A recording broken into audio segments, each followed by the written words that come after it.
Sungguh-sungguh Allah sangat ridho ketika seorang hamba itu makan makan ketika sesuap nasi dia muji Allah, ketika minum seteguk nasi dia muji Allah. Itu kalau orang diridhoni Allah itu wali betul. Itu untuk jadi wali itu gampang. Kamu makan ridho, kamu ninjak buminya Allah ridho seneng, kamu hidup keseharian aman seneng. Nah ini supaya sampean kita semua ngaji betapa panduan Rasulullah untuk menggapai ridho Allah itu banyak yang keseharian sekali. Saking kesehariannya banyak dalam hadis dan itu sahih. Nabi menyebut hal-hal yang keseharian. Hatta ma tas'alu fi firatika, kamu punya uang kemudian istri kamu bisa makan, itu ibadah. Bahkan sebagian ibadah itu dicontohkan Nabi yang akhirnya diprotes sahabat, yaitu wa fi buti ahadikum sedekah, kamu menggauli istri kamu itu ya sedekah. Sampai sahabat bilang, yang benar ya Rasulullah, ayati ahaduna syahwatahu wa huwa lahu ajrun, masa urusan biologis, urusan syahwat kemudian dia dapat pahala. Nabi menjawab, alaysa law wada'aha fi haramin akana alaihi wisrun, bagaimana kalau dia meletakkan ke yang tidak benar, itu kan dosa. Nah, hal-hal seperti ini yang saya ingin teman-teman semua, saya juga agak ingin ngaji demi Anda, juga agak ingin. Itu dosa sekali ngaji kok pesanan kelompok tertentu itu gak boleh. Islam itu untuk semua, jadi ya cuma karena di depan saya jenengan ya seakan-akan jenengan korbannya.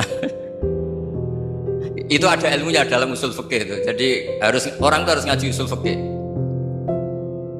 Nama yang disebut, mungkin Mas Sufyan masih ingat zaman ngaji usul fikih, nama yang disebut itu tidak jaminan sebagai prioritas perintah.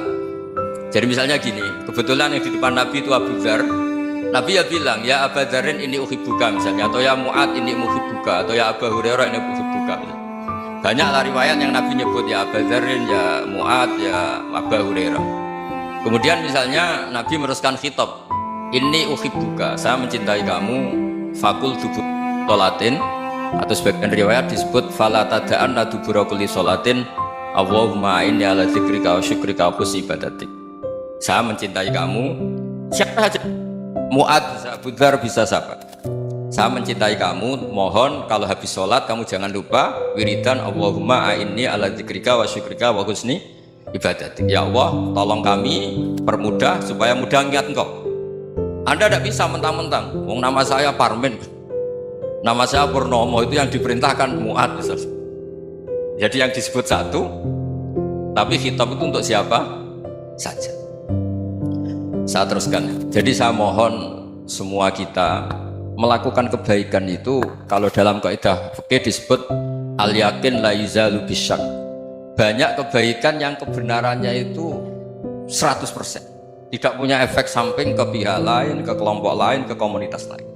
Yaitu tadi misalnya Anda makan dan itu murah sekali, hanya butuh satu piring, setiap punyaan kamu muji Allah, setiap minum kamu muji Allah. Itu redaksinya Rasulullah SAW disebut Allah sangat ridho ketika seorang hamba makan kemudian dia memuji Allah, atau minum kemudian dia muji Allah.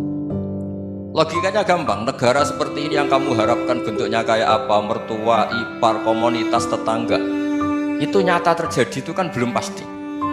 Sementara yang mesti terjadi adalah kamu butuh makan, kalau tidak mati, butuh minum, kalau tidak mati, butuh bumi yang nyaman ditempati, kalau tidak kita juga mati.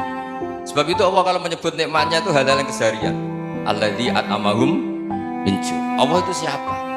Allah itu yang menciptakan kamu bisa makan, tidak berlebihan. Allah itu yang menciptakan kondisi sosial itu ideal.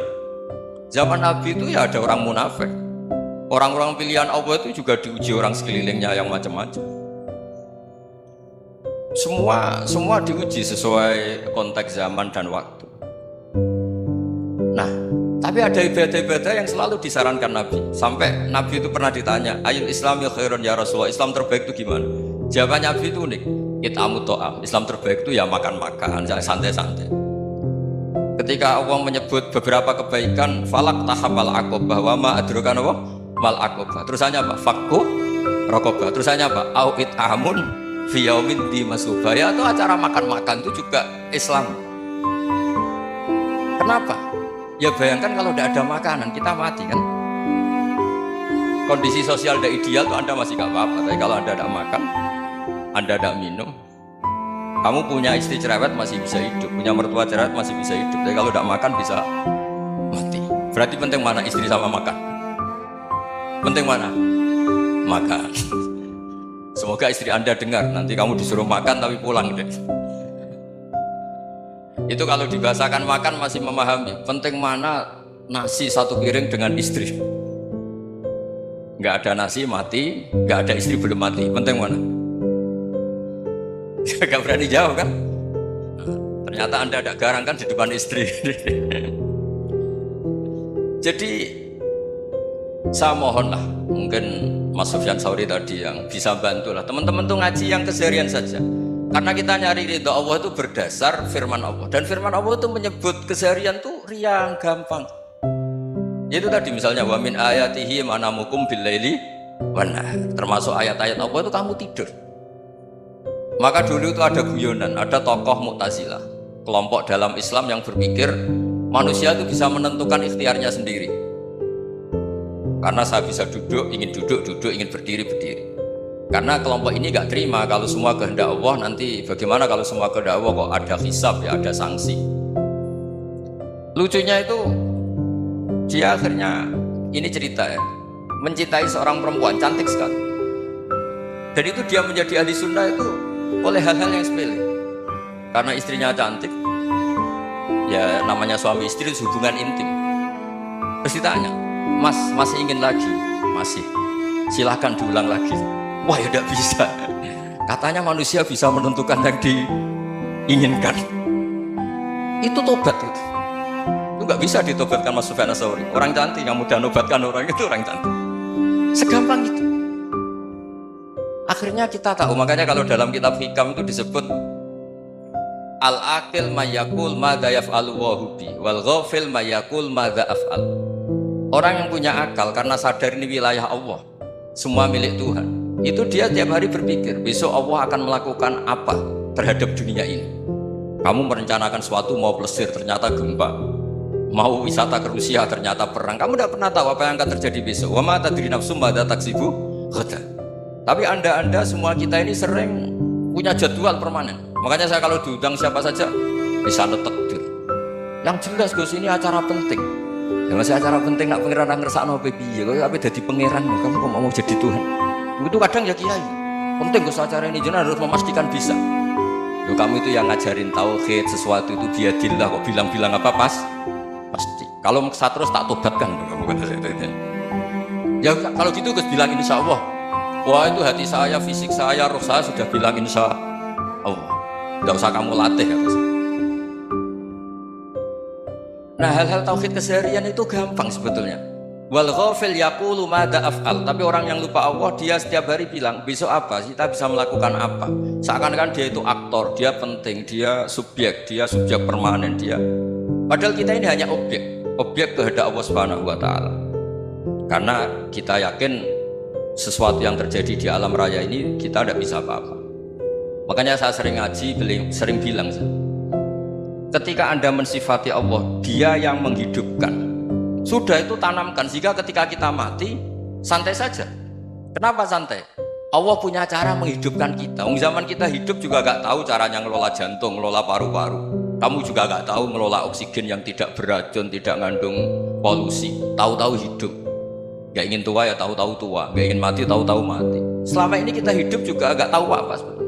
Hanya gaya tok, punya jadwal, punya planning. Kalau kamu bisa menentukan pilihan Anda, pasti Anda istrinya cantik, 4 neriman semua, kona'ah semua. Nyatanya enggak kan? Ada 1 jelek, cerewet. Oh itu kan. Nyatanya enggak bisa apa-apa Anda kan? Dan kamu bawa mati lagi. Itu kan.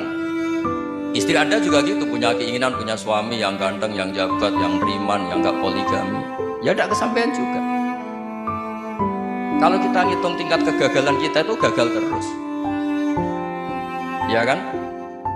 Nah, terus ingat Allah. Maka yaf'alu wa bi.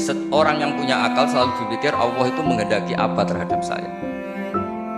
Lalu sama-sama orang melihat orang yang serius, itu kata Anda itu pemikir berat, serius, senang punya tokoh yang mermut karena kamu anggap serius.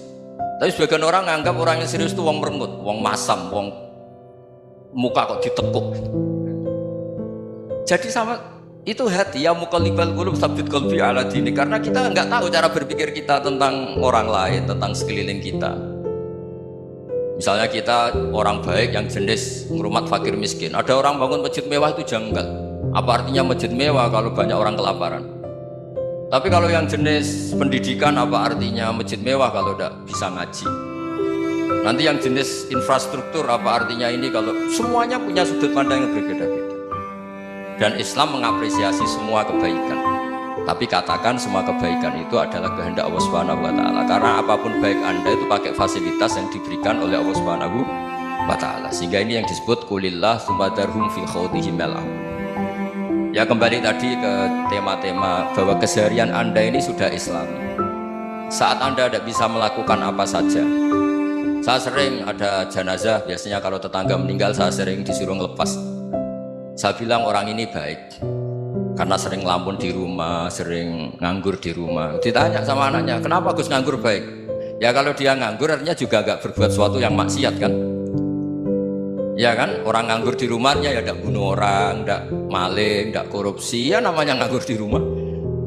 Lah cuma istri cara pandang nganggur gak menghasilkan uang itu, tapi juga gak menghasilkan kriminal kan? Jadi sebenarnya Islam itu cara, makanya kalau sampai ngaji usul fikih itu ada kitab usul fikih namanya Lubul Usul, itu terkenal sekali di pesantren itu. Itu kalau ngapresiasi keseharian itu luar biasa. Itsma min mubahin illa wa yatahaqququ bihi tarku haramimma. Karena keseharian yang mubah saat Anda lakukan itu ada kehebatan yang luar biasa, yaitu meninggalkan haram. Makanya dulu banyak orang-orang alim ketemu temannya itu guyon sampai semalaman. Itu biasanya yang semangat Islam itu, kiai kok tidak tahajud, kiai kok tidak witir. Orang yang sedang mapan uangnya banyak, malam itu tidak kelayaban itu sudah luar biasa. Melawan nafsu supaya tidak maksiat itu sudah luar biasa. Supaya lupa guyon sama temannya semalaman sampai subuh. Gejlok-gejlokan kenang zaman miskin, zaman kuliah gak jelas, zaman apa. Melihatnya jangan tarkut tahajud seperti ini, meninggalkan tahajud, tapi meninggalkannya ini talqul muharramat. Jadi kayak apa hebatnya? Sehingga Imam Ghazali punya riwayat yang agak unik. Hatta takuna ibadatu akhiri hadil ummah iku an-naum. Sehingga suatu saat ibadah terbaik umat ini itu tidur. Itu kan riwayat kontroversi. Ketika Imam Ghazali tanya, kenapa iya? Kenapa kamu mulai keluar dari rumah itu sudah banyak maksiat, melihat perempuan yang enggak mahram, melihat fenomena. Tapi kalau kamu tidur itu enggak melihat apa-apa. Tapi juga kamu jangan nganggap tidur itu ibadah betul. Saatnya melakukan fardu ain malah masih tidur. Tapi itu sudut pandang yang menjadikan kita Islam itu gampang. Jadi saat Anda tidak bisa aktivitas apa-apa, misalnya ada beberapa orang yang lumpuh. Lumpuh itu memang nggak bisa Jumatan, nggak bisa ibadah, tapi dia juga nggak bisa maksiat. Tidur itu memang Anda saat itu tidak bisa tahajud, tidak bisa witir, tapi saat itu ada zina, ada maling, tidak gosipkan orang, tidak bully orang, tidak menanamkan kebencian, tidak hasud. Sehingga tidur menurut Allah Ta'ala wa min ayatihi manamukum billaili apa wan-nahar. Karena di tidur itu selain ada unsur istirahat, jaga kestamina, juga ada unsur meninggalkan beberapa keburukan. Nah, saya mohon ibadah yang keseharian ini kita jaga supaya kita semua baca ayat itu fase itu tertanam di hati. Allah itu siapa? Alladzi at'amahum min ju'i wa amanahum min khauf. Dan Allah kalau cerita di Quran itu anna subbabnal ma'a subba tsumma syaqqaqnal ardha wa syaqqa fa'ambatna fiha habba wa inaba wa qadba wa zaituna wa nakhla wa hadaiqa gulba. Kamu tahu saya ini siapa, kata Allah? Saya ini adalah Tuhan yang menurunkan air, kemudian ada tanaman banyak, habba wa inaba wa qadba, ada zaitun, ada tin, kalau orang Jawa mungkin ada tela, ada padi, ada mangga, ada pisang. Sudah. Wa inaba wa zaituna wa nakhla wa hadaiqa gulba, ada perkebunan yang lebat. Tujuannya apa? Mata Allahum, silahkan kamu pakai, kamu nikmati. Tapi karena kadang kita ini punya ide-ide besar. Tadi untuk syukur saja nunggu punya istri riman, rumah baik, tetangga baik, komunitas baik, semuanya baik baru syukur. Lama-lama nanti ada di surga, syukurnya nunggu surga paling kelas A. Itu sudah ada yang menghuni Rasulullah, kamu nggak boleh di situ. Masa untuk syukur saja repotnya, masya Allah.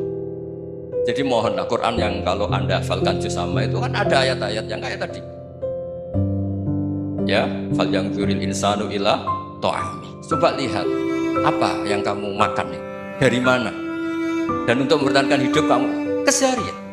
Jadi jangan kira ibadah itu harus membentuk komunitas yang versi Anda. Ibadah itu harus yang hal yang mulu. Kesehariannya Anda alami. Loh, ini saya tidak bikin-bikin. Saya ngaji bukan karena berdasar pesanan. Itu ayat yang saya baca kan betul ada ayatnya kan. Fal yang yuril insanu ila ta'ami anna sobabnal ma'a sobba thumma syaqaqnal ardo syaqqa fa ambasna fiha habba wa inaba wa qadba wa zaituna wa nakhla wa hada'iqa khulba. Tulisannya apa? Mata'al lakum, silakan kamu nikmati. Mata itu silakan kamu nikmati. Ya kayak sampean dikasih hidangan ya makan. Ya sudah makan, habis makan ya minum, habis itu ngantuk ya tidur. Ya sudah normal-normal saja. Kayak apa indahnya Islam? Tapi Anda mencari Islam yang gimana lagi? Nah itu yang diajarkan guru-guru kita, diajarkan sanad kita sampai Wali Songo, sampai Rasulullah SAW. Bahwa pada akhirnya ada jihad, ada perang. Itu dulu memang perang, bukan membunuh, beda. Dulu kita dijajah Belanda ya perang, dan itu normal karena kita dijajah. Jadi ketika orang lain ingin baik sama kita, wa in ahadum minal musyrikin astajaruka ya fajiru hatta yasma'a kalam Allah. Kalau mereka ingin baik ya kita baik. Makanya ada istilah musta'man, mu'ahad. Kalau mereka ingin damai, berdampingan dengan kemajmukan ya itu yang lebih baik. Karena memang Islam menghormati proses perdamaian. Wa in janahu lis-salmi ya fajnah lah. Kalau ingin damai ya kita harus